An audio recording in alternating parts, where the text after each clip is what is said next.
dâu mây ca tôi hầu gai rằng mây tu na mi gạt ma ghê dâu mây ca tôi hầu gai sinh mây tu na rồi yên đê ni dâu mây ca tôi hầu gai rằng mây tu na mi gạt ma ghê dâu mây ca tôi hầu gai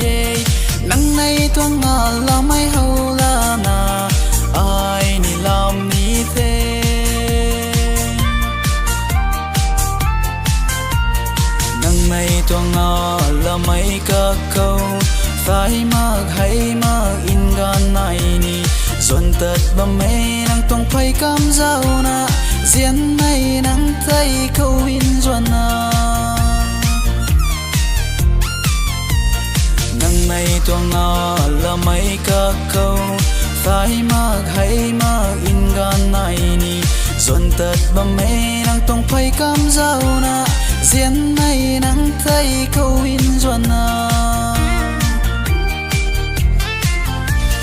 đôi ni mà ghé à say tình mi làm mi để biến na làm mi thế gan phật lâu thô bu lê nắng ni xiên mây dạo cung biến na dạo lâu ni thay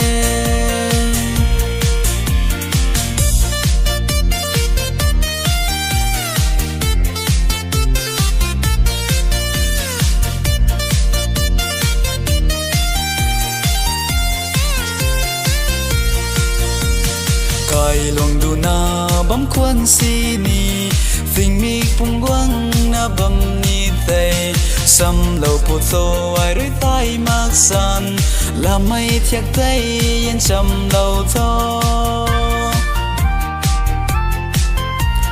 kai long du na bấm khuôn si ni phình mi phung quăng na bấm ni tây sam lâu pu so ai rưỡi tai mak san là mây thiệt tây yên chầm lâu tho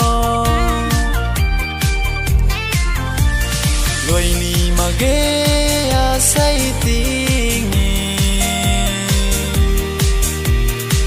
làm ni thế biến na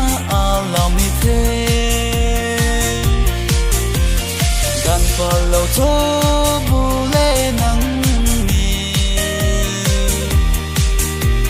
xiên mây dạo cung biến na dạo lâu ni thế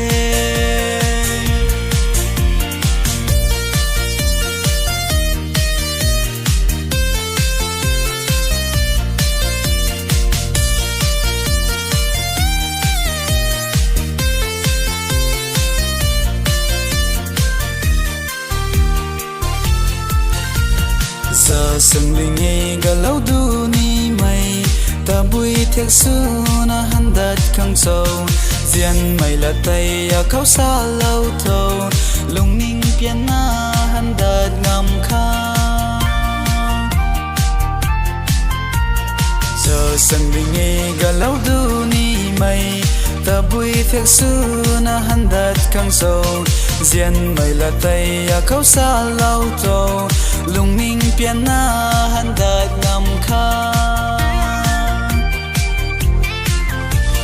đôi ni mà ghé à say tình làm ni để biến na làm ni thế gan phật lâu thô bu lê nắng ni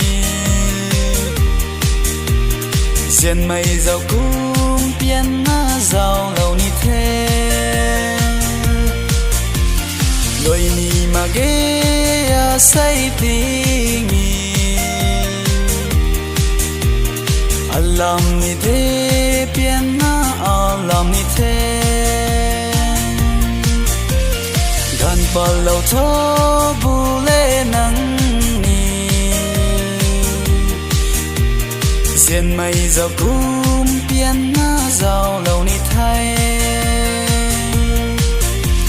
xiên mây dạo cung giàu